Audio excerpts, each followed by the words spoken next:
Got the money, got the money.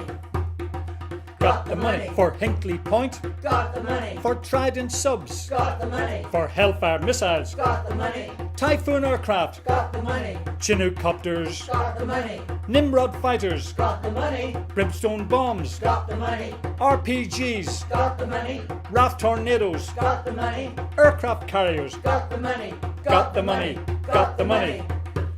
Got loads of money.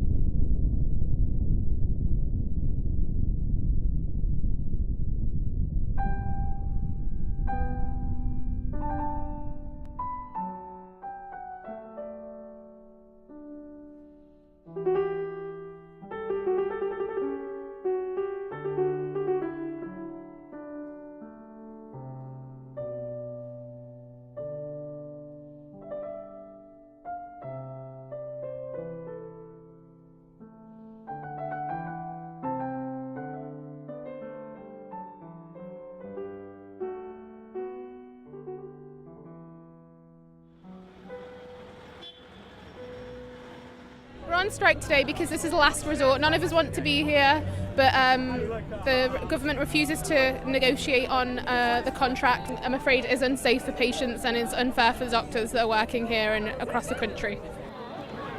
Save our NHS! Save our NHS! Save our NHS! Save our NHS! So working conditions are hard. They have always been hard. That's never been a problem. But it is normal for a doctor to do a 13-hour shift, to do those 4 to 5 times in a row, to work sometimes for 10 days or even 12 days in a row without a break. The contract is going to make this even worse. For example, the contract is proposing that in a 13-hour shift we are only allowed to have a half-hour break. If you compare that to lorry drivers, say, or people flying planes, then it is quite clear that that will only tire doctors, and tire doctors make mistakes. Junior doctors are very, very able to look at contracts and evidence themselves and make their own decisions. The BMA have very much approached these negotiations and with an open mind have made offers to the final few outstanding problems that meet all the government criteria, but they have still said no. So at the moment, doctors are already spread incredibly thin. We don't have time to even have lunch or kind of have a social life, to be honest. So, and people are talking of, more and more doctors are talking about leaving the country, working on, or leaving medicine altogether. So if this contract does go through, so it'll kind of mean doctors that are here being spread even thinner, and it'll be even worse, to be honest, in the long run. I'm here because I've got really grave concerns about the future of the NHS, not only the conditions facing the junior doctors, but the creeping privatisation of the NHS and the end of a universal service, free at the point of need. I think it's just another one of many of the strategies to weaken the NHS. I read recently that 37% of the new contracts have gone to private institutions. So there's a creeping privatisation, and this is just another element. I think it will damage the junior doctors' morale. It will damage the service. It will damage the future of medicine in Britain, really. Support in Liverpool has been absolutely amazing, and from the polls that we've read in newspapers, support nationally has also been amazing, and that's despite kind of a very clever media campaign that the government have pursued, trying to demonise doctors and personal attacks on a number of people, and despite that, public support has been amazing, so we're really happy about that.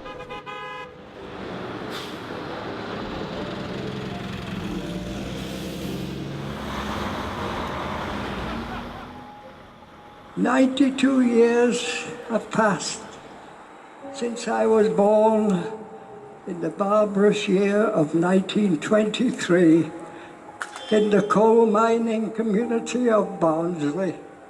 Back then, existence was a hard-scrabble battle for many Britons because we lived in a primitive era when there was no NHS and good health care was a privilege that only the rich could afford.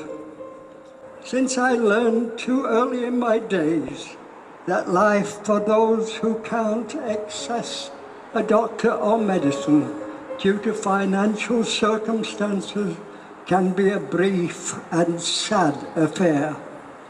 Back then, my dad worked as a miner and dug coal 6 days a week for a pittance. We lived in deplorable slums and ramshackle working class neighbourhoods. It was in one of those ghastly warrens that my eldest sister Marion contracted TB, and because we were poor and lived in unsanitary conditions without the ability to pay for a doctor or a hospital, her disease became a death sentence. She was taken to our local workhouse infirmary, where on an October day, much like today, 85 years ago, my sister died in painful circumstances at the age of 10.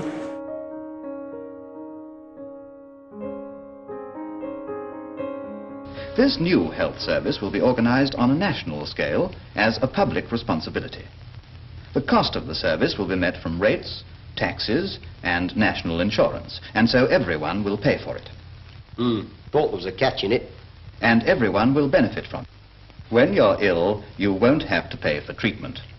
Save our NHS! Save our NHS! Save our NHS! Save our NHS! The NHS is our proudest creation as a party. Health service free at the point of use as a human right for all. It's something very important that we've got to hang on to that principle. But look at what they're doing on the NHS. The Health and Social Care Act allows 49% of all NHS services to be put out to the private sector. Underfunding of commissioning groups means that some medicines in some areas are rationed. Underfunding of our hospitals mean they run on a deficit, paid for either by cuts, by making staff redundant, selling property, or further privatisation. The more problems you create in an underfunded NHS, the more those that can afford it will go to private medicine. So over a period of time, the NHS stops being the service of universal provision and first call for all of us. Instead, it becomes the service of last resort for those that can't afford to go private. That's what's happened in some other countries. That is the situation that applies in the United States. Let's make sure that never happens here. We fund, invest, value, end the internal market in the NHS, and instead invest in the good health of our people through a universal service, free at the point of use for all time. Our best creation, our finest creation, something we will defend till the end of our times, okay? I say, thanks a lot, old man. It's all yours, whenever you want it, with your own choice of doctor. And that goes for the whole family. The scheme is comprehensive. It's not only to help you when you're ill, but to help to keep you well. And of course, the younger generation will stand to gain the biggest benefits of all.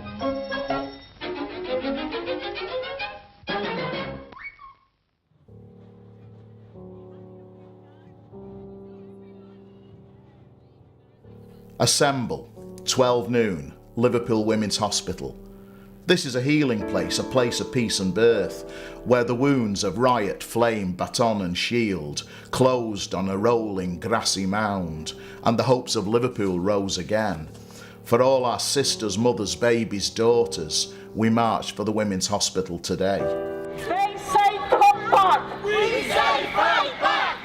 They say come back! We say fight back! They say come back! We say fight back! For our mothers! For our mothers! For our sisters! For our sisters! For our daughters! For our daughters! For our friends! For our friends! For our lovers! For our lovers! For all the babies! For all the babies! Save Liverpool Women's Hospital! Save Liverpool Women's Hospital! The campaign started in March 2015. Felicity Dowling set up the Facebook page and a 38 Degrees petition. So since that was set up, we've now got just short of 40,000 signatures on the online petition, and then we've been going out and about on the streets to various community events and to events where women would be to talk to people face to face, and we've got over 10,000 plus more. This has got to be the end of privatisation. We've got to resist. We've got an NHS, the pride of the country. It has to be defended. This is the biggest maternity hospital in Europe. Save the women. Save the women. It is very unique. I mean, it's the biggest maternity hospital in Europe. It's one of the last two left of women's hospitals. The reason it's so important is because its focus is entirely on women. And apart from some treatment for men with breast cancer, which takes place there, we feel that in a general hospital that focus would just be lost. It's a safe environment. I mean, the actual physical grounds and the layout of the building, it's low rise, it's in nice pleasant grounds, it's near the city centre, and also when you go into the hospital it does have a really female friendly atmosphere, and also really importantly as well a very ethnic and cultural friendly, where there's language barriers and so on. That's all taken into account. And the other thing that's important there as well is there is an emergency room, which is not an A&E department, but it's an emergency room, because they're coming specifically about whatever women's issue it is. They can be filtered into the care that they need very quickly. Because I think it's a bit of a disaster if the women's hospital closed. It's a much loved hospital. It's only 20 years old. There's no reason at all why it should be closed. It's purely to save money and to get money from the Royal and the New Alder Hay, which are PFI. This hospital is already paid for. It's purely financial. It's nothing to do with anything clinical, and we'll do our damnedest to keep it open.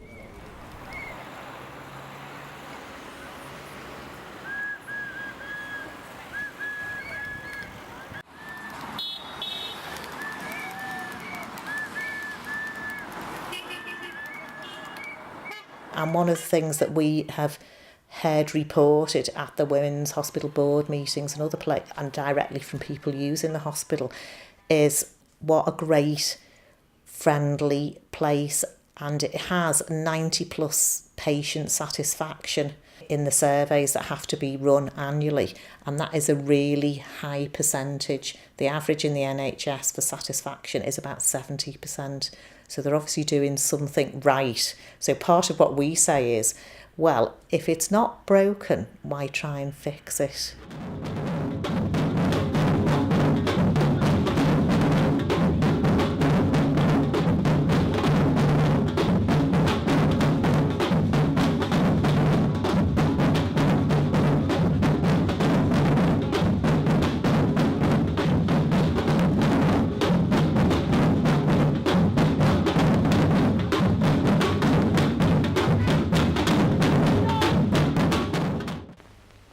This is the BBC Home Service. Here is the 8 o'clock news. Sir John Ingram, speaking of the economic crisis at Worcester last night, warned the people of Britain to face further cuts in the near future. He stressed the importance of a rigid economy and appealed to everyone to accept the present austerity with fortitude and optimism.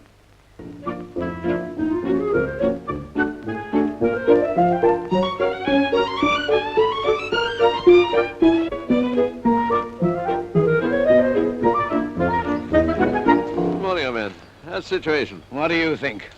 Look at us here, waiting like tramps for a lift. When I think of the time when one just got the old bus out, petrol in the tank, wife and kids inside, they were off to any damn where. Anywhere you please. Just imagine, anywhere you please. Look at us now. Buses, empty roads, trains, packed like sardines without the olive oil. Just look at us. We'll be sharing hearses next.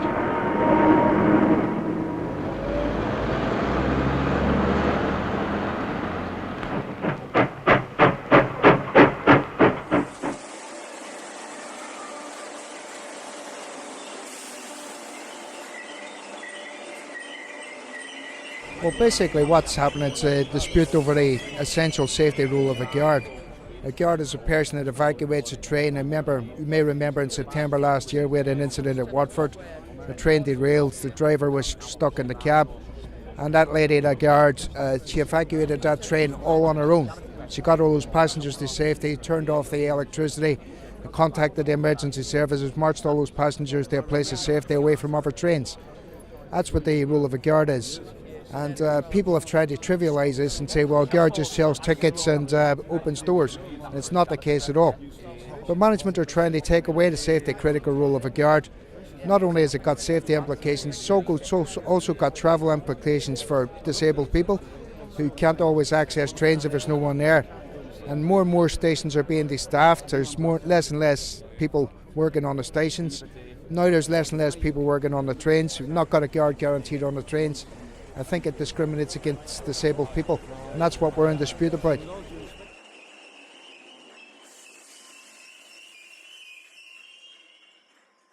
The guards on the train are really, really important from a safety perspective.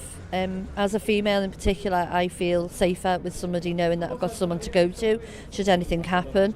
If someone has a heart attack or something like that, what's the driver going to do? Stop the train mid-track, come back and sort the person out? The person will be dead by the time they do that. If you're on a train late at night and you've got young people and they're fighting or they're aggressive or abusive, you've got no one to turn to. General public tend to not stick together and help you. The accidents are going to happen with regard to safety on the platforms. I know for a fact my son's a guard, that some of the platforms aren't long enough for some of the trains, so it's all safety critical about where you park the train and people getting on and off. You've got elderly people, you've got mums with prams. In London on the tube they have driverless trains. I've been in numerous situations where the mums with prams have been trapped. The baby's been on the train with the pram and the mum's been outside the train, the doors are closed. It's not acceptable. From a public safety perspective, if nothing else, it's imperative that you keep a safety guard on this train. It's a safety critical job and it's really, really important, and the drivers have got enough to do concentrating on their own job, their own role. Their role's really important too. They've got a really important job. They don't need to be doing two important jobs. It's not safe. It's all about money. Our society nowadays is all about money and profit, and how can we squeeze as much as we can out of the little people to make more and more money and profit for the shareholders, for the chief executives, to give the bonuses for people. I want to be looked after. I want to get from A to B and I want to get there safely. Safety is not profit. Profit erodes safety. We need the guards. We use public transport. Some of us no longer want to drive our cars. There are people who haven't got cars. They need public transport, but they need to be safe.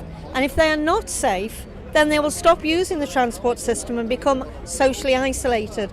And I think this is the most amazing strike. These guards are not striking for themselves. They've been promised alternative jobs. These guards are striking for the safety of the public, and we appreciate that, because strikers always take a lot of flack from the media all the time for what they're doing. This is probably one of the most unselfish strikes ever. All their jobs are guaranteed, but our safety isn't, and that's why they're striking, and that's why we have to be here to show them solidarity.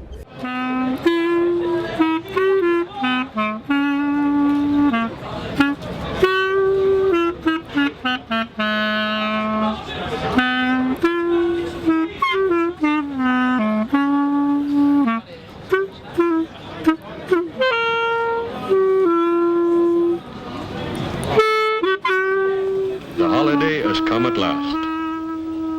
It's a rather grey day, as holidays too often are here in England. But our friends are at the station early, looking forward eagerly to their day at the seaside. With Tommy and Spot in the lead, they hurry past the ticket collector, and just in time, here's their train.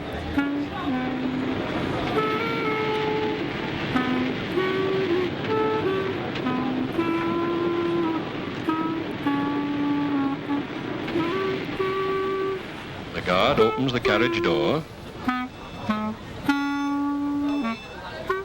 Tommy hurries up the steps and down the corridor to find an empty compartment.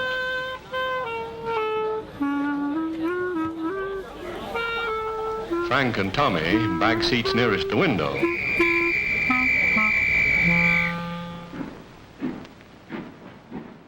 I'm on the train to go to London to fight for the NHS, to stop privatisation. It's important for young people to be on this demonstration because the NHS is essentially our future. If we get ill, the young people can't afford to pay for their own healthcare. We need the NHS to help us. I think it's absolutely disgraceful, and I think that we need to raise it, more national awareness of what's happening, because I feel really small sectors of the NHS have been being privatised for years and years, and I don't think there's a lot of national awareness around it. And I think if this drip, drip, drip effect continues how it is, we're going to get to a crisis point where the NHS has gone before it's widespread public knowledge, basically, and that's the most scary aspect for me. So I think days like today are critical to highlight the cause and to raise awareness around what's happening in respect to the privatisation of the NHS.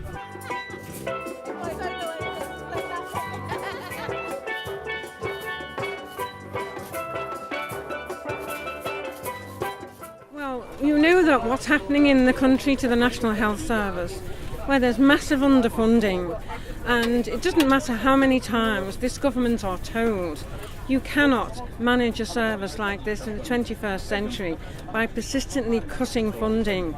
Social care is in crisis, and the reason why the National Health Service is under such pressure is because the social care funding has been cut. Local councils have had their funding cut. So it's not surprising we get elderly people backed up in hospitals because there's nowhere for them to go. So it's very important that this is a big demonstration today. It's not just in our part of the country in the northwest, it's happening all over the country. And what I'd like to see today are the people from across the country, from Yorkshire, from the southeast, from the southwest, from the Midlands, coming to London to let the government know that you cannot manage a health service on the persistent attacks on the health service and on health service staff. I think health is fundamental to everything else we do. Our ability to work, our ability to have a good standard of living, and it's being robbed from us. People fought for it, I pay for it, other people pay for it, and it's just totally boils down to the system we're currently living in, whereby our rights are being eroded and we're being robbed, and this government is killing us. It's killing us by stealth, and there has to be a fight back.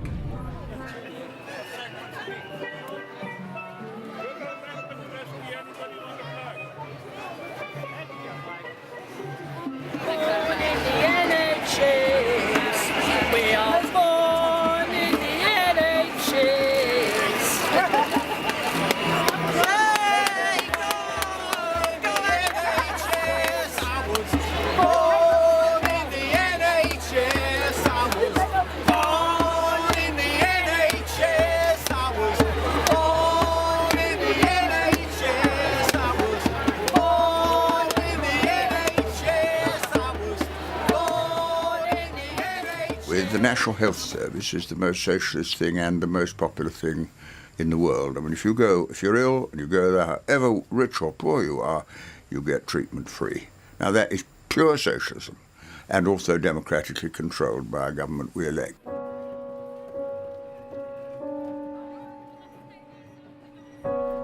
The NHS has been under threat for quite a while. Unfortunately, serious privatisation in the NHS began in the Blair period, but it got much worse under the coalition government and worse still under the Cameron government. The main thing is really the Health and Social Care Act 2012, which is a monster 350-page piece of legislation, much longer than the original 1948 NHS bill. And that's because it was written by a bunch of corporate lawyers to absolutely ensure that privatisation could be made legally to happen.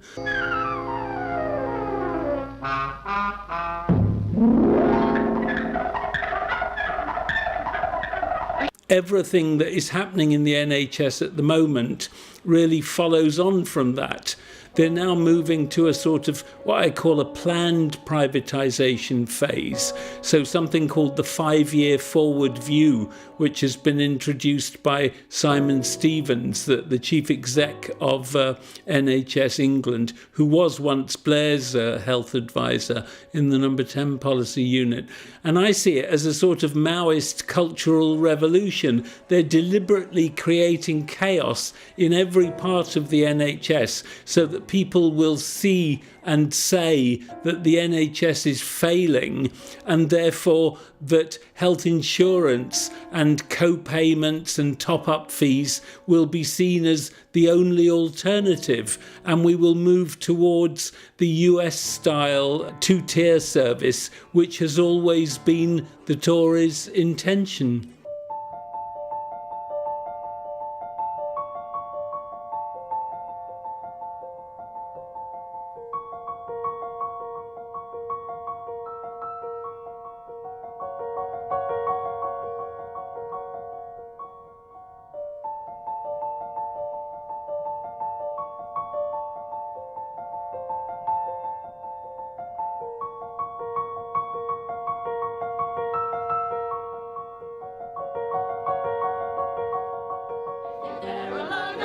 Tory toss, no ifs, no buts, no public sector. No good time to lack. Join us here today. We must defend our services and make the bankers pay. We're fighting for our future now, and this is what we say. No ifs, no buts, no public sector cuts. Tory, Tory cuts the fine, sir. Guarantees are not the bankers. We're protesting at the CCG meeting over what's happening to the National Health Service in Liverpool and nationally. And as you know, this government is determined to destroy the National Health Service, and we believe that the CCG is actually colluding in that by carrying out measures that are having a detrimental effect on patients and services. We just recently saw in the newspapers, it was declared that the senior officers in the CCG, some of them have received pay increases of £50,000, and many of them now are in the £100,000 a year bracket. And we don't see that this is very fair. We want to know, where is the money coming from to make those incredibly high salary increases when the rank and file staff in the National Health Service have had a pay cap for the past 7 years of 1%, and yet they're still going ahead and carrying out these cuts. They're still going ahead and commissioning services from providers who are clearly not up to the job.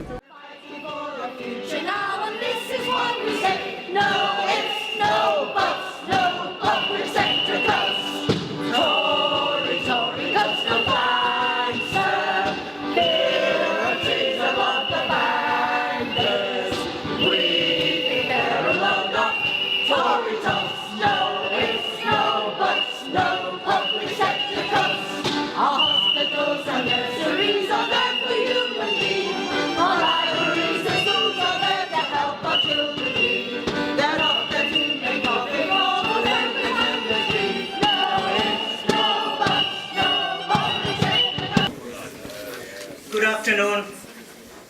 Thank you for coming. This is formal governing body and we are in session now. So let me go over what I go over every governing body meeting.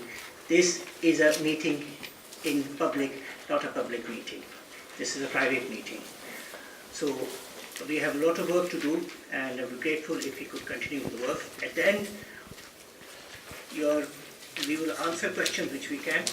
The questions which have been submitted in writing we'll answer. Chair, I'd like to ask a question now, please. Hang on. At the end of the meeting, not now. I know there are questions meeting, at the end. Not now. I'd like to ask a question end of now. The meeting, no. I'll have to adjourn the meeting then. I know, that's why I want to ask the question now. Okay. So, can you tell me, or members of the CCG, why the CCG is £4 million in debt, and yet your senior officers are getting pay increases of £50,000 a year, and the National Health Service workers are on a cap of 1%. It's an absolute scandal. Why don't you stand up and defend the national workers that you are working for? This is an absolute disgrace. You should be ashamed of yourselves. You've got a financial interest here in keeping these cuts going because your salaries are benefiting. We know what you're doing. It's a disgrace. Well done, Shame on you! Shame on you! Sorry, you're not allowed to record the meeting. Ain't got the money, ain't got the money, ain't got the money. Ain't got the money. NHS Ain't got the money. Hospital budgets Ain't got the money. Cut waiting times. Ain't got the money. More GPs. Ain't got the money. Nurses training. Ain't got the money. More wards, more beds. Ain't got the money. More A&E. Ain't got the money. Replacement hips. Ain't got the money. For mental health. Ain't got the money. Health education. Ain't got the money. Adult care. Ain't got the money. Ain't got the money. Ain't got the money. Ain't got the money.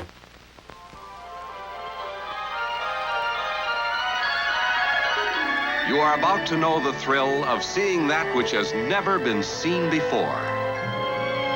You are about to enter a beautiful, exciting, wonderful new world. Neoliberal economists talk about expansionary fiscal consolidation, and that the idea there is that austerity, public sector cuts, are necessary to stimulate the private sector and to stimulate growth. Now, if you look at what's happened, it's very clear that that's been exposed as a lie, because in 2010 the public debt was about £1 trillion, and now it's at about 1.7 trillion or thereabouts. So this expansionary fiscal consolidation has not worked, and it hasn't worked because actually economists who were a bit more sensible were telling the right-wing neoliberal economists and the policymakers that it wouldn't work. The other big claim about austerity, the first one being that it's necessary, is that we all caused it, right? That this was all of our fault. We maxed out our credit cards. Government spending was uncontrolled. Our own spending was uncontrolled. And look, I mean, I'm not saying none of that is true, but the core thing that led to the financial crisis in 2007, 2008 was the fact that we let the economy, the global economy, get out of control. We let financial institutions and the banking sector get out of control. So we didn't regulate derivatives, hedge funds, the big gambling operations. We didn't regulate toxic debt and the way in which those toxic debts were repackaged and sold on to other financial institutions. And you know, that's not just the US government that should be held responsible. The Blair and Brown governments also made sure that the banks were given a free rein. So it's disingenuous to say that we all caused this. The final myth that austerity is based on, that we're all in this together and we all have to get out of this together, is also an absolute nonsense. I mean, if you look at what happened in the first 4 years of austerity, the 1,000 richest people in Britain gained an aggregate of £130 billion. They enriched themselves as everyone else was getting poorer. Corporation tax has been slashed since 2010 from 28% to 20%. In fact, one of the first measures early on in the coalition government was to slash the tax rate for the highest earners, so everyone earning over £150,000 a year had their tax rate slashed from 50% to 40%. So there have been individuals and corporations that have gained hugely in this period, and in the same period more than 500,000 children, more children, are now below the poverty line. I mean, we have, and we know what's happening in the wider economy. 1 million people who are working as precarious workers in the gig economy, probably earning about 50% of what workers in conventional work or in the mainstream economy earn. We have 5 million working families below the poverty line, more than we had in the 1970s. So what austerity tells us is that we're not all in this together. Some have enriched themselves and some have become immeasurably poorer.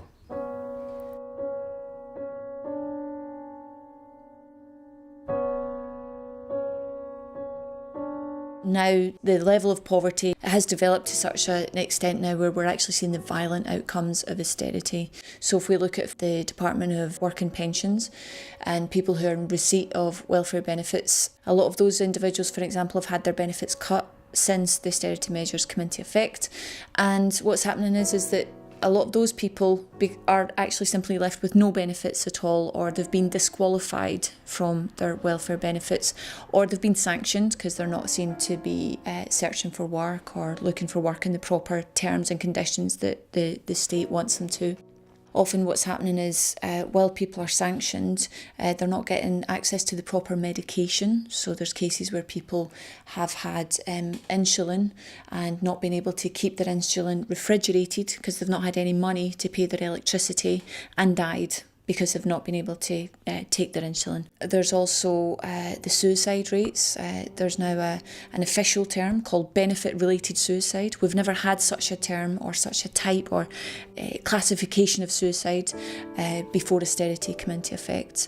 Benefit-related suicide is about those individuals who, while they're being disqualified or while they're under sanction, their mental health is deteriorating so much that in the end, suicide is the end outcome of their experience. Officially, we've seen 49 cases of people who've committed suicide while being reassessed for the benefits, while undergoing all those pressures of being reassessed for the benefits. These sanctions are inhumane. They are killing people. The government tries to tell us that the number of people sanctioned is going down. Yes, it is, because they're killing us. The sanctions numbers are dropping because people are dying through being sanctioned. Make no mistake about it. Many of you coming in and out of this job centre or walking past will have been on the receiving end of sanctions. If you're in receipt of universal credit, your housing benefit will be stopped and you're more likely to be rendered homeless. Unless we come together on this, we really are finished. So many of us will be on the street, and very likely it's getting harder and harder for some of us to get out of the gutter because this government is killing good people. It is attacking the most vulnerable members of our society. These sanctions are wrong, and it's putting added pressure and stress not only on the people who work there that have to enforce the sanctions on the people, but the general public need to also be aware.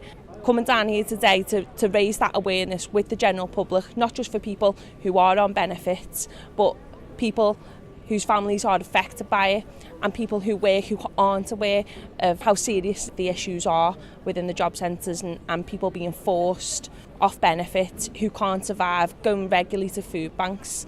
I mean, in the society and the culture that we live in, it's an absolute disgrace. The government have actually murdered people by proxy, and I think they need to own that, because a lot of people have committed suicide because of the bedroom tax, and I feel that we need to speak up for those people who can no longer speak up for themselves. What they've done with bedroom tax to people with disability, or people who have children with disability or severe mental health, is disgusting to the nth degree. We claim that we're civilised and democratic, and yet we're so far removed from that, it's unbelievable. The only thing that saddens me is that, unlike the poll tax, which affected everybody, bedroom tax affects a certain amount of people, but not everybody. And people, unfortunately, have bought into the rhetoric that it is to free up social housing, and it's not.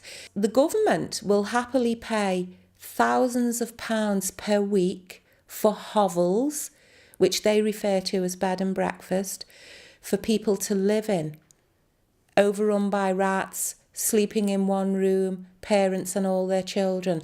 There is no cap on what the DWP will pay for that, and yet they won't pay £10 towards somebody's bedroom tax. People who've never been in arrears with their rent before, people who've lived in their properties for decades.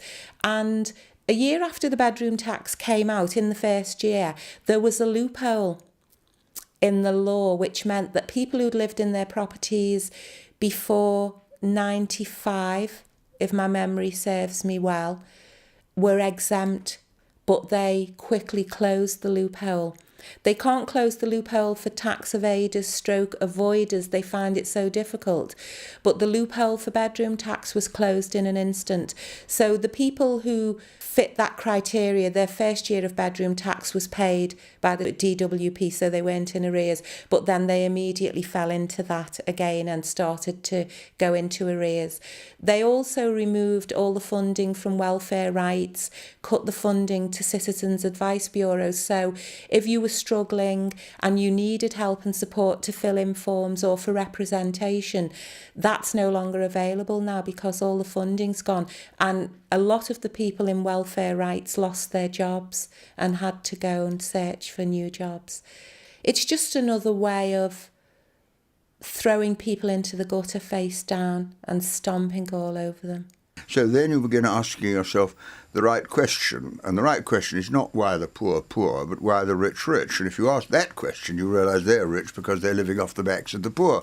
Because if you're in a lifeboat with one loaf of bread after a shipwreck, only 3 ways you can distribute it. You sell it so the rich man gobbles it, you fight for it so the strong man gets it, or you cut it up and share it. And these are fundamental socialist questions of democracy, of accountability. And I concluded a long time ago that the most revolutionary idea is democracy, the idea that poor people who have no money can buy with their vote what they want.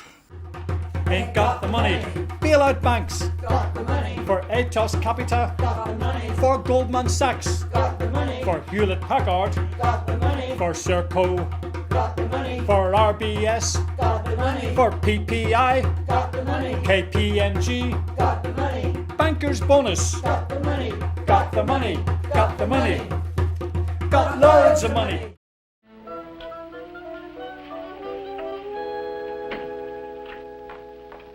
I wish I had a castle in the sky.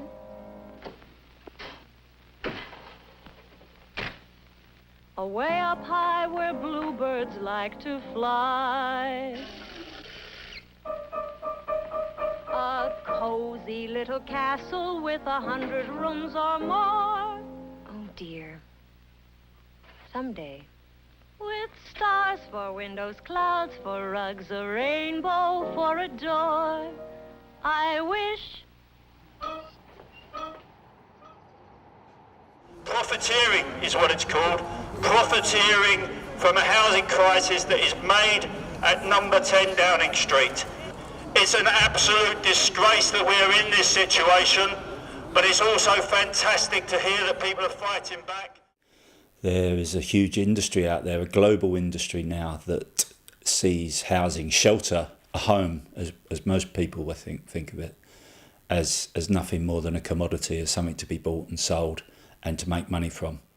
The other key issue to refer to in this country certainly is we simply haven't been building enough homes. It's not just that we haven't been building enough homes, we haven't been building enough of the right kinds of homes, but in terms of overall numbers, the output is significantly down on historic trends. It is a real reason why we can't meet the rising housing need, because we simply don't have the supply. I think everybody understands the basic need for people to have a secure, affordable home that's in decent condition, that's connected to their family and networks and where their kids go to school, or where their parents are, who they care, that their life. Our lives revolve around our homes to some extent, and it's very hard to have a good life unless you've got a good home. But again, I think that basic understanding has gone missing, and we need to rediscover it. If you think back when 1945, this country was impoverished after 5 years of war, and yet the Labour government then built 1 million houses because the crisis was acute. People needed somewhere to live, and there wasn't anywhere to live. I've heard terrible stories of older fellas where they're living above shops trying to raise a family, and so it could easily be remedied if the political will was there. And this was demonstrated in Liverpool in the 80s, where the council then built more homes, council houses, than the rest of the country put together. So it can be done if the political will's there.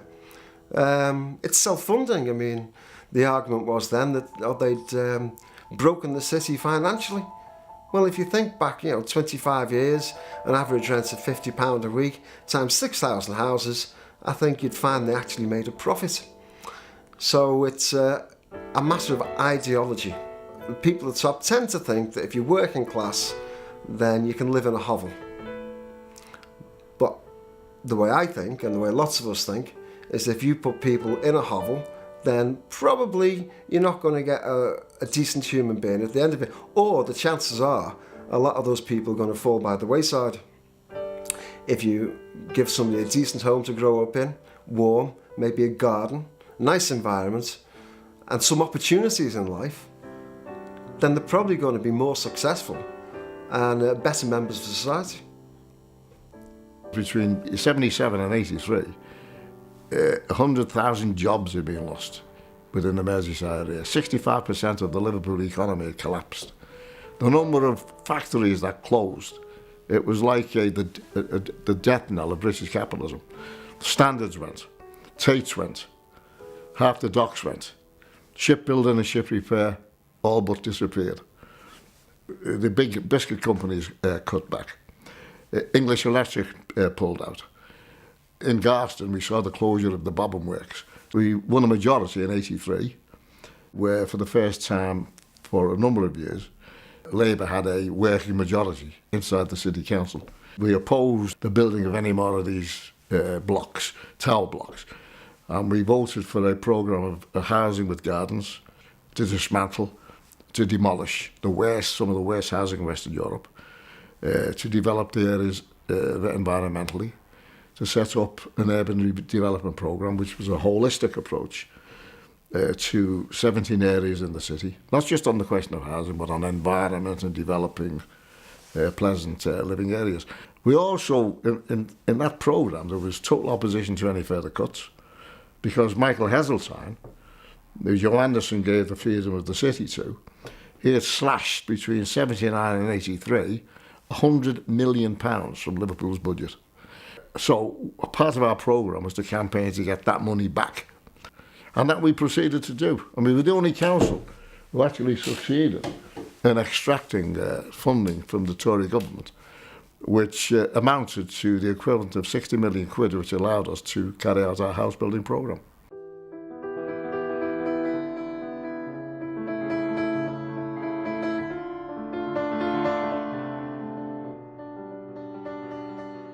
Housed families are now finding themselves absolutely homeless. Housed families with jobs now find themselves homeless. Children who are going to school now find themselves homeless. When the coalition government came into power in 2010, they implemented a policy whereby homeless families don't now need to be housed in social housing, which was the protected, affordable type of housing.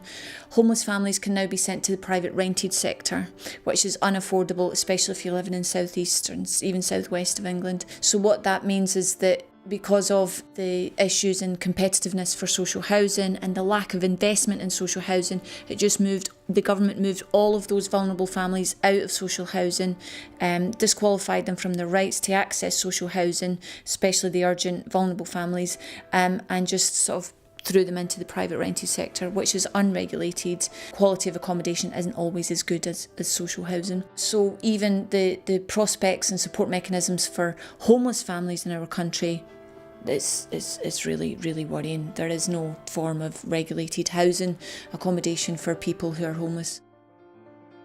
Currently, even before austerity and especially under austerity, people who are homeless, in order to be entitled to access accommodation, have to show that they are not only homeless and street homeless, but have to show that they are more vulnerable than the average street homeless person, which means that services who are supporting homeless people that already have reduced funding have to choose and select which homeless person that they can actually support with the funds that they've got.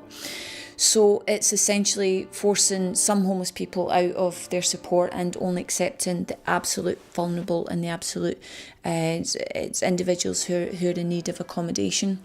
Meanwhile, you've got all other vulnerable homeless members in society that aren't accessing any support. And this is also at a time now, and this is as a result of austerity measures. We've got a soup kitchen lined up over here. We're handing out, fry-ups, and we've got some food and stuff for people. The people who are out today actually do a kitchen just up the road every Sunday evening for the homeless, handing out supplies. So yeah, there's a lot of people who have been out for a long time in Liverpool who still aren't getting the support they need, and then the cuts are compounding it. More people are coming out, and it's just escalating and escalating.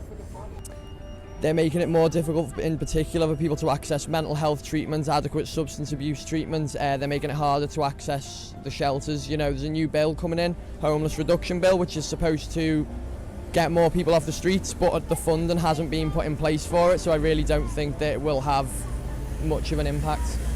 I say sometimes we've met a fella who was running his own business until quite recently, which went under, and then he fell behind on his rent and ended up out. We've met a fella who was made redundant after 40 years of service in his job and ended up on the streets. We've met young people who are care leavers, who've been in the care system for most of their lives, and there's been no safety net to catch them once they come of age, and they've ended up on the streets. So actually, when you talk about people who are substance users and things, most commonly they get into substances after they go on the streets.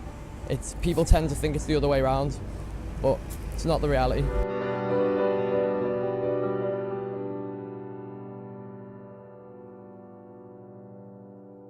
I was at a bedroom tax meeting a couple of years ago. There were people from the community in Birkenhead it was come along, and one of the people had their daughter with them, and as different members were saying about how difficult it was, how they were struggling, this young girl asked to speak, and she told everybody there that basically all the kids in her road are starving, they're all hungry, they've never got any food, and why is everybody doing this to them? And I think it was one of them real horrible, sobering moments when you're thinking we're really failing as a labour movement and as a society when we're sitting in meetings and 8-9-year-old children are getting up saying, why is it that we're sitting here, we've got no food, and all our mates on our street have got no food. I'm involved with a food bank, and a lot of the churches support food banks, and they believe listening to people's stories are as important, if not occasionally more important, than the food. One man was telling me there was a very nice young couple with 3 children, and they couldn't feed their children, and they felt utterly ashamed. And I think talking to people about this was something they found very helpful, and to me that's vital, that people know they're not being devalued all over the place. Someone thinks they're worthwhile. And this applies to just enormous numbers of people now. It's a great pleasure for the Abdullah Quilliam Society to be able to join in this great work. And I'm really shocked that even in this 21st century, we're having to fight poverty in a country like Great Britain, which is one of the richest countries in the world. But nevertheless, poverty happens in every country, and as it stands, we are with the Liverpool and Everton Food Bank to do our very best with the rest of the Muslim congregation to help our brothers and sisters who need the daily food that they need, additional food that they need. There are a lot of old people who don't have the means, who are on basic pensions. I can imagine what they go through, some of the food that they're missing, some of the homeless people, some of the asylum people. So I think it's a great initiative that Liverpool and Everton Football Club have taken. We started 18 months ago with fans supporting food banks, and what it was Liverpool fans and Everton fans coming together because there was a crisis in the city with regard to food poverty. So the idea was to tap in to the support in the community. Now, if you think about it, every week there's 45,000 people coming into our community from right across the land. So we thought it'd be a good idea if we could ask the fans to bring something to the game as a donation. And the 18 months is really gone. It's going bigger and bigger and bigger. So the idea also, what we had was we've got such a wonderful thing like this within our community. And to be honest, it's a hidden gem, this. So we wanted to publicise the mosque, but also draw the Muslim community into what we were doing. So this is what you're actually doing, you're actually helping people in the right places, who need it. So thanks very much. This is the very first launch of the food bank that's going to be, it's only going to get bigger and better.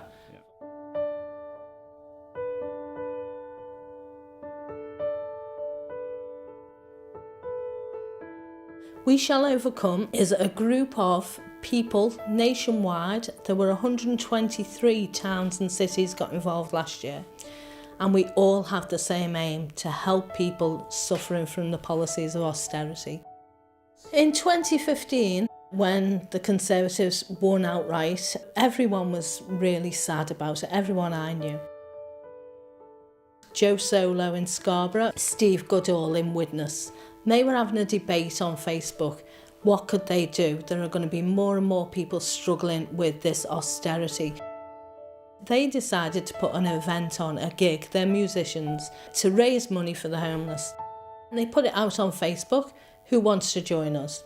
So I said, I'm sure we could do something in Liverpool, thinking I'll ask some musician friends. And within 48 hours, I had 70 musician friends saying, I'll help. So I then said, okay, who's going to organise this? And they said, well, you are. You're the one who said it. Now, I'm an intensive care nurse in real life, and I wouldn't know how to organise a music event at all, but my naivety got me everywhere. I got venues, I got more musicians, I got art, I got everything, and we raised a lot of money for the homeless. The system has shut down. We're in Orwell's 84 now. We're the renegades of war now, and we have instructions to build an escape room. We're the last ones to fall down. We're the last ones to break down. We're the last ones who take down instructions for building an escape room. There's only one way forward now. Yeah, run away, down the streets and far away. Run away now.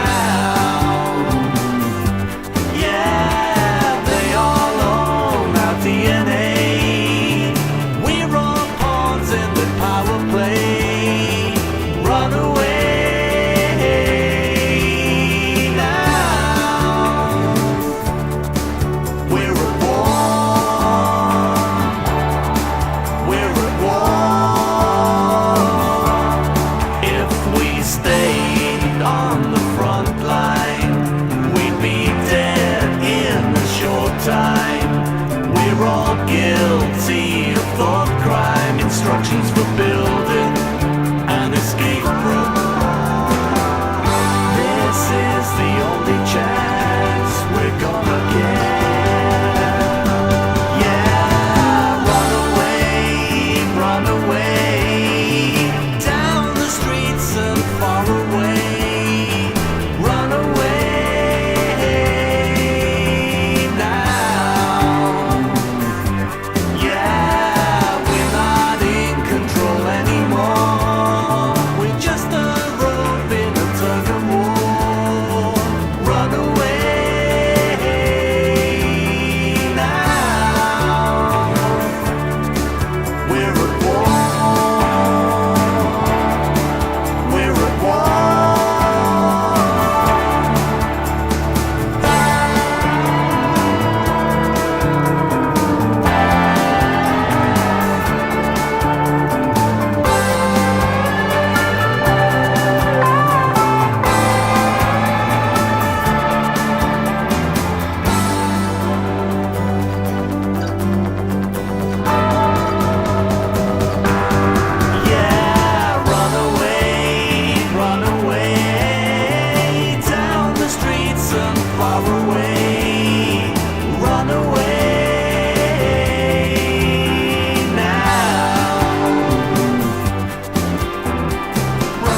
I'm here principally to flag up the issue of the New Art Gallery Walsall, but actually the Art Fund, which is one of the big philanthropic organisations that helps buy collections, they say that 95% of local authority galleries are funded by the local authorities are facing a serious financial crisis, which is leading to closure. That's appalling. That means that the New Art Gallery Walsall and Inverleith House in Edinburgh are just the beginning of a wave of closures which will wipe out local authority museums. What's happening to libraries is absolutely appalling, and it's part of the same story. We've got to stop those motherfuckers in the Conservative Party from, we've got to stop all that bullshit, basically, because they're wrecking Britain and British culture. Right, I think libraries, number one, is one of the great cultural centres. Number two, it is actually the last stage of what made this country civilised after the Second World War. When we had things like the National Health Service in the 1940s, the welfare state, in 1964 the foundation of the Public Library Service was probably the last stage of that great social reform in the mid-20th century. And that it's now under attack means educational opportunities are under attack, the possibilities of a community hub are under attack. The possibilities of any sort of social flexibility in which people move from less well-off backgrounds into creative possibilities for the future are harmed. In other words, it's not just about books. It is about social possibilities. It is about people not living for Monday to Friday, but people living for a long weekend. For me, the long weekend is summed up by the women in Paterson, New Jersey, who went out on strike in 1911. And their slogan was, "We don't just want bread, we want roses too." And that, to me, is what library is about. I was a working class kid who used to go into Crewe Library. And I just saw possibilities on those shelves. And I want a new generation to see possibilities. And those kids are going to schools that are little more than exam factories now. Very often the school library is under pressure or closed. The only place some of those kids will get any sort of idea of changing their lives is in a local geographical public library. And we are slashing them to smithereens. My special message for Theresa May is, on a practical level, is to not cut the support grants to local authorities as dramatically as they have done. It started with Eric Pickles and Theresa May. They're just carrying on that vein. And with the Brexit, that's just going to continue. Things are going to get more difficult for local authorities. We can't lose every gallery. We can't lose... Walsall can't lose 15 of its 16 libraries. It just can't do that. So you're forcing British culture to collapse. That's the wrong thing to do. The Tories wouldn't see themselves as cutting culture and libraries.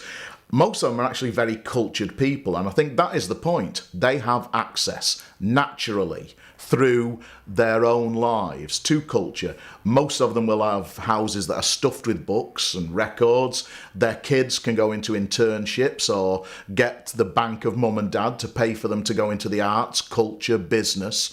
It is for working class and lower middle class people who don't have those kind of support mechanisms from their parents, who need it to be publicly funded to mean that they can actually get access to the arts, to culture, to literature.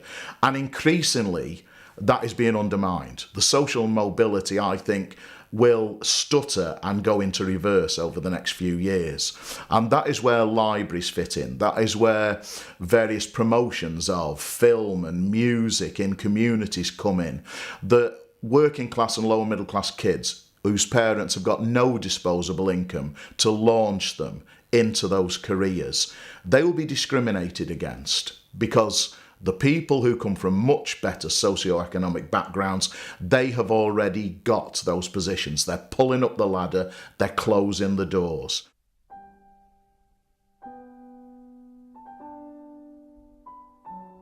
How often I went in for warmth and a doze, the newspaper room whilst my world outside froze, and I took out my sardine sandwich feast, Whitechapel Library, Aldgate East.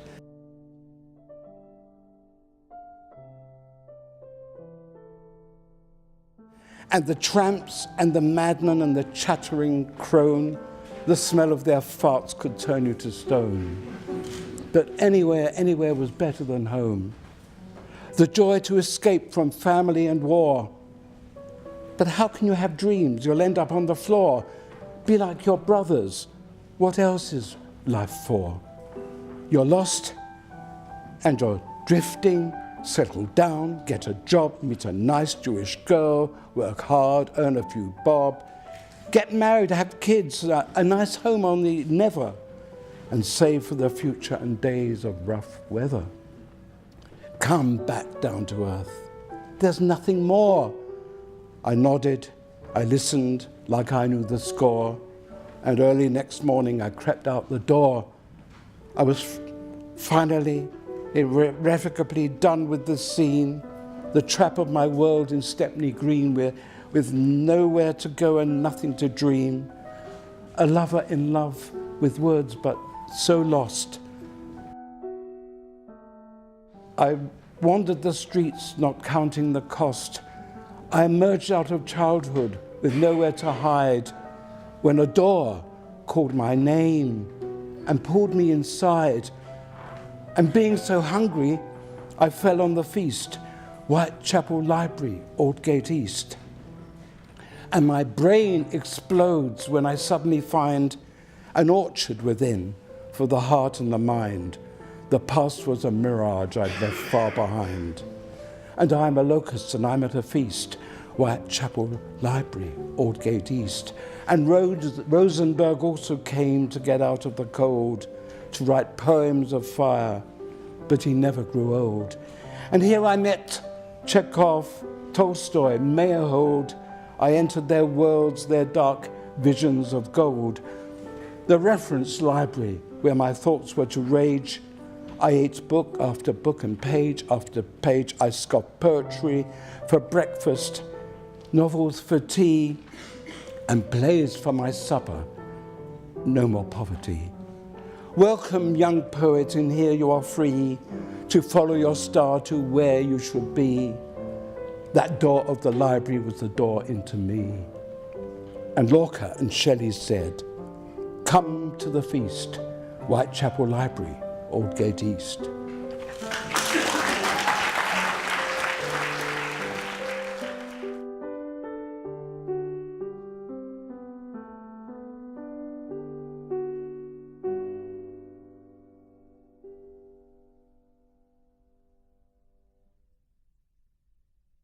So many babies have been born lately, they've had to get busy building extra schools. There's a new infant school going up.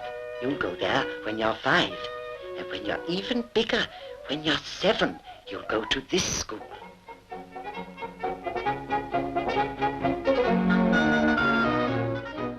When you are 11 years old or so, you leave your junior school and go to a school for bigger boys. There are 3 different kinds of school course, and you'll go to whichever one suits you best. And no fees either.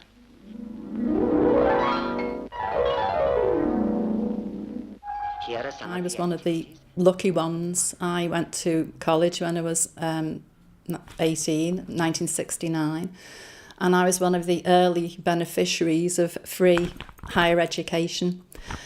Not only that, I got a grant that covered all my expenses, my books, my materials. So, it was absolutely wonderful. And at the end of that, I was able to come out and pay back society for that free higher education by my teaching, bringing it back into the community, back into society.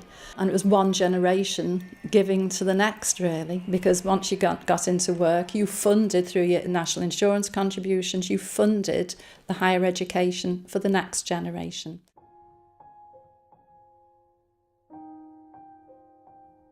I received a letter in the post the other day which showed that my tuition fees are now £21,000 when I think when I left it was £19,000, so interest alone has made it go up by £2,000. It certainly affects what you want to do in life.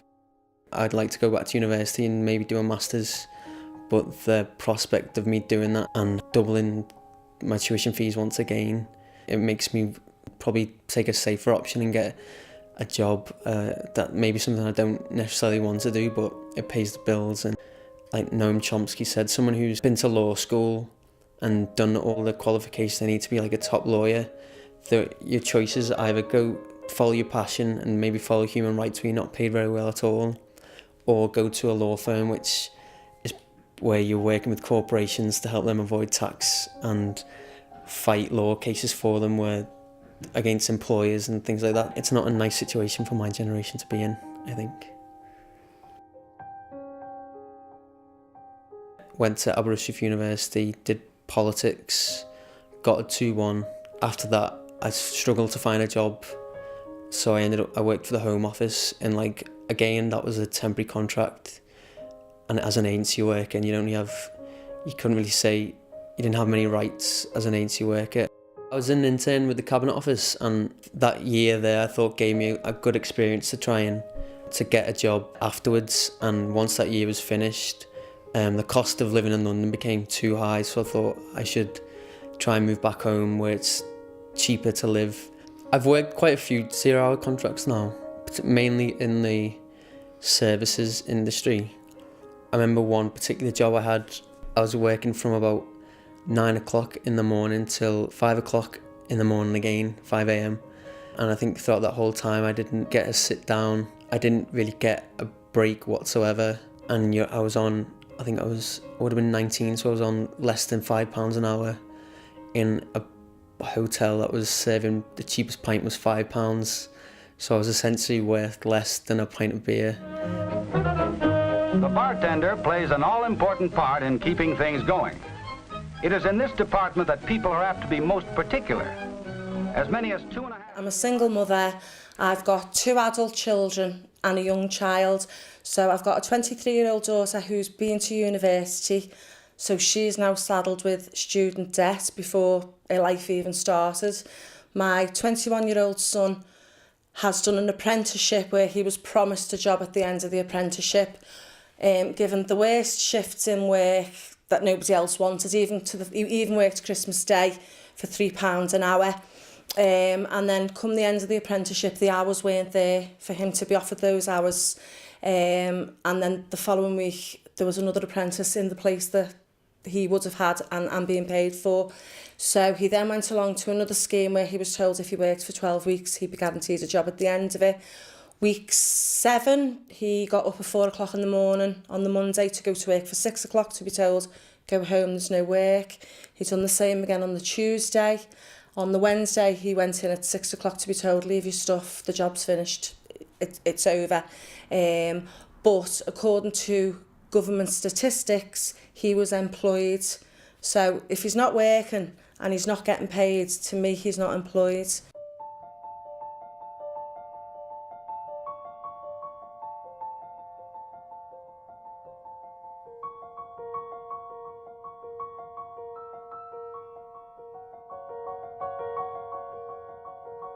Zero-hour contracts and people being notified at a minute's notice is the examples of where people can't plan. A basic part of any life is being able to look into the future and think of what do we want to do, how do we want to grow as a family, and how do we pay our bills and things like that. And austerity, with the amount of cuts, the amount of tax on public services, on jobs where people have traditionally had good trade union representation, good collectivism, all of them attacks have been done under the heading of austerity, and it's made so many people vulnerable. And it is this race to the bottom where people are in fear of, can they pay the bill, can they feed the family? So it does lead them to compromise on a lot of areas of their life.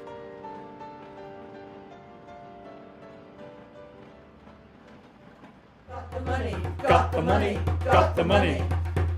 Got loads of money. Sure Start Centres, Ain't got the money. apprenticeships, Ain't got the money. comprehensives, Ain't got the money. youth clubs, Ain't got the money. free sports centres, Ain't got the money. careers advice, Ain't got the money. student grants, Ain't got the money. special needs, Ain't got the money. playing fields, Ain't got the money. Knowsley sixth form, Got no money. ain't got the money, ain't got the money, ain't got the money. We spend something like £300 billion on a nuclear weapon system, which we can't even use if we want to. We have to request the American state to actually use Trident. And the bomb. At the control room, Crossroads personnel are checked, then locked in. Dr. Holloway, Los Alamos director, readies the firing circuit. 30 seconds before H hour.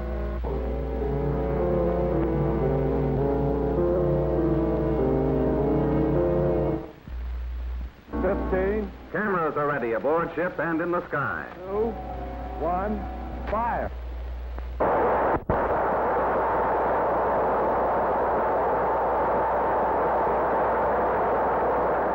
I think Frankie Boyle summarised it the best. He said, you've only got two options here with Trident. For the only time you'll ever use it is if someone else has launched a nuclear weapon, in which case Trident isn't a deterrent.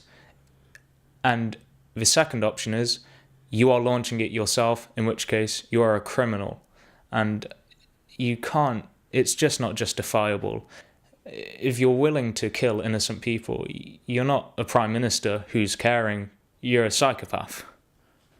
We can't afford to pay for people's educations, we can't afford to pay for people's healthcare, but we can afford to make weapons which will wipe out a significant portion of the human race.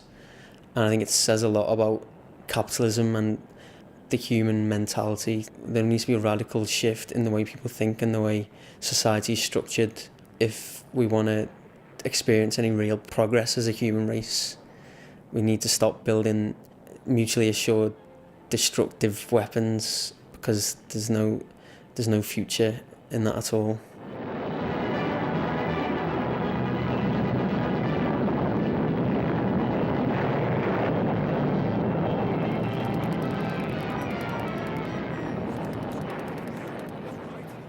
The attacks on our local authorities at the moment are absolutely despicable and disgraceful, and more services are being withdrawn, in particular in Labour-controlled areas that can least afford it.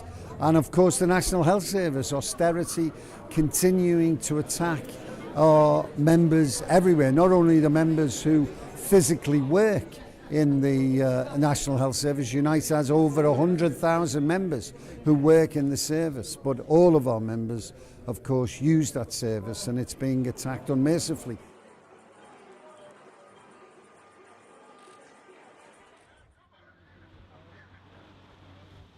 What we're protesting here for today is Peel Ports have made a statement that this is one of the most modern ports in the world, if not the most modern port in the world. The level of investment that Peel Ports have put into the new deep-sea container terminal here, which obviously we welcome because it's good for the region, it's good for the economy, and, in terms of jobs, etc. £500 million that they've spent. It's just been the workers have been totally overlooked. There are no canteen facilities for the dockers. There are no canteen facilities for drivers. There's not anywhere for HGV drivers visiting the port to park within any of the footprint within the dock. Toilet facilities are very poor. Of the 33,000 lorry drivers that we have in the UK, 5% of which are female drivers.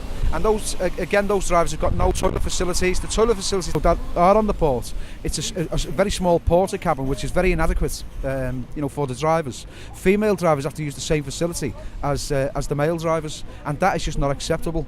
Peel Ports, all their operations have been outsourced and given out, to contractors such as Blue Arrow and other companies, and they think they can absolve themselves of any responsibility towards the workers, whether that be the dockers or indeed the drivers.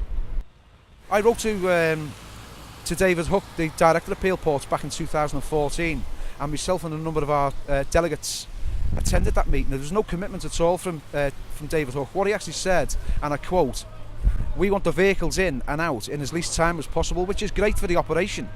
But again, when them drivers they're coming in from very long journeys, there's nowhere at all for them to rest at the port to get either a cup of tea, a cup of coffee, or maybe a bite to eat or a sandwich. There's just nothing at all on the port. At the present moment, we've only got vending machines, a butty van that comes out up to 2 o'clock, 3 o'clock if you're lucky in the afternoon. It doesn't come out the weekends. We're open 24 hours a day. So the facilities are very, very dire. For the wagon drivers, all you've got is one toilet block, and in the toilet block it's got 2 urinals, one toilet. Now if you're a woman wagon driver, you walk in there, there's 2 fellas using the urinals. Not nice, is it? You know what I mean?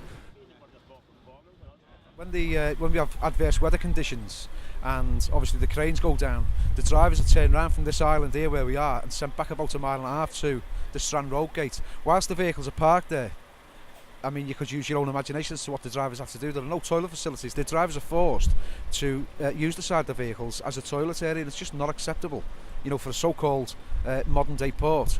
We've surveyed female drivers when females are going through the menstrual cycle, for instance, they're taking injections to delay that process, you know, because of the conditions that they've got to face when they get here. And again, you'll get drivers who will reduce the fluid intake, knowing that they're coming to the port of Liverpool. So again, that's going to have an impact on that individual's health.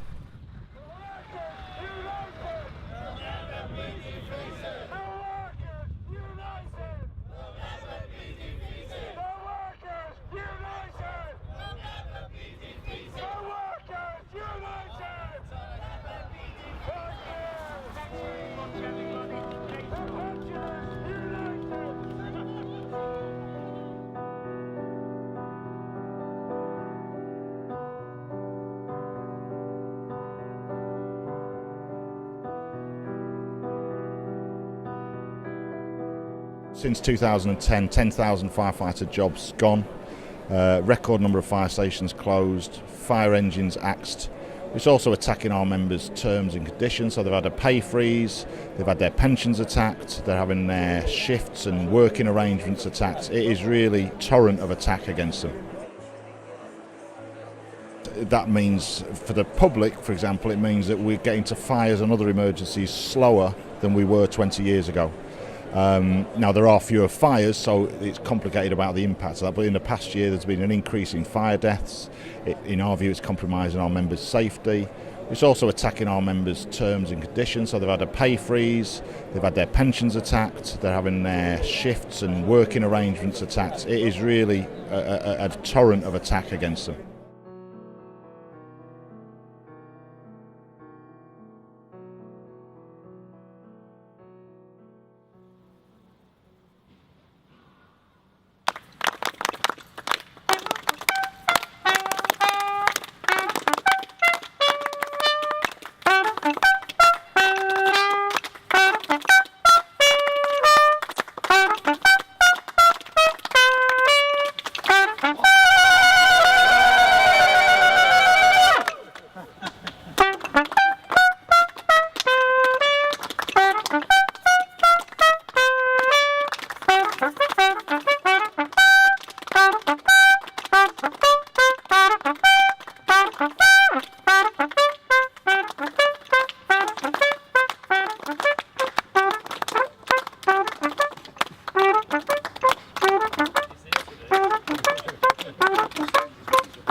Well, we're walking from Birmingham to Liverpool and we're stopping in a variety of towns and villages on the way. So today we're in Wolverhampton and we're going to Stafford. And we've tried to get a balance of larger cities and towns and small villages so that we get to capture the impact of austerity in rural places as well as in the main cities, as we've seen just here in Wolverhampton, people on the streets sleeping, rough at night and things like that. But also to find all the wonderful things communities are doing to help each other. There's a lot of people working in the shadows to help the people who are less fortunate, and we need to bring them into the light and show how to make a difference. I'm marching because I want to speak out about the current austerity situation, how it's affecting people, how it's affecting friends, how it's affecting people I've worked with, people with disabilities. I've worked in mental health most of my working life, and I see the effects on people and the real increase in homelessness. Boot out austerity! How far are we going to walk?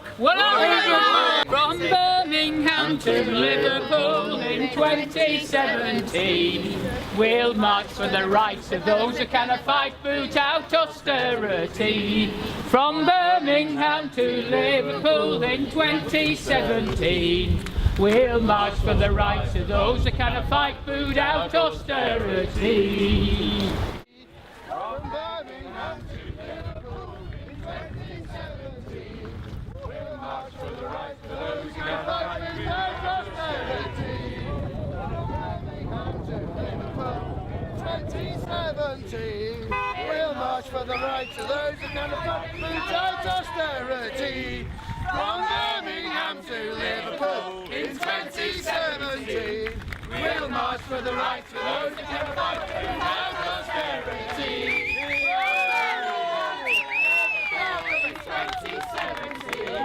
We'll march for the rights of those who cannot fight food out austerity. Stay together.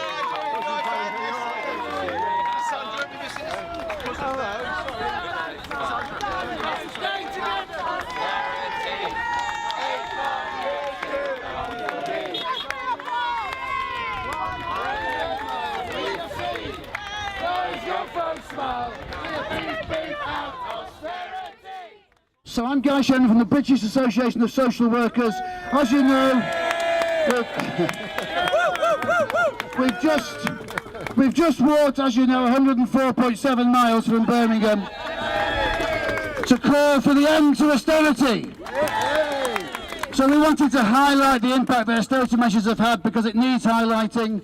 It's a terrible, terrible... Put it down there. Austerity, 8 long years too long. Right, if everyone's looking this way, everyone looking this way. Those good folks smile, we're gonna make big out of austerity. 8 long years too long. Big cheer! Every section of society suffers from austerity, and we need to bring people together to fight that austerity. Divide and rule. White from black, worker from those out of work, young from old, men from women. That's been their traditional tactic over the centuries, and they're employing it again now. And what we've got to do, we've got to be the people who explain that in our communities, in our families, and throughout society. So we do not allow division to arise. We do not allow them to divide and rule in this way. So all of us have a real responsibility on our shoulders now as ambassadors and advocates for our movement, people who explain the nature of the world. The millennial generation born between 1981 and 2000 faces the first in modern times to be financially worse off than its predecessors. Children are twice as likely as pensioners to be living in poverty. What they don't conclude is that capitalism is a failed system and it's failing all the generations, but young people have got to now see a future in which basically if we don't unite and fight, they haven't got a future. In these times of vicious austerities, which are hitting the young and old alike, we've got to stand together. And it's absolutely not one or the other. We know from our years of political engagement and knowledge that there is an alternative, and we need to continue to get that message out there because there is an alternative to austerity. We all know that, and only united and in unity we can take the neoliberalism agenda on.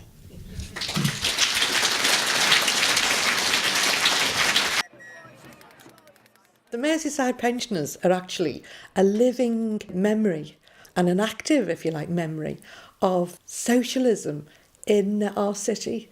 We've kept alive activism in Liverpool. We've been on picket lines and we've got the time, we've got a lot more time to be able to be active in the trade union movement, taking on battles and educating ourselves over all the issues that are being thrown up today. And I think it's a very, very important part of the labour movement in Liverpool. So I think as a pensioners movement, we can keep chipping away, we can put pressure on the trade unions to use that power to mobilise, organise and give leadership to the working class and lead them in the direction of an alternative form of society, which obviously is a socialist one. We say fight back! Fight back! Fight back! Fight back! Fight, fight, fight back!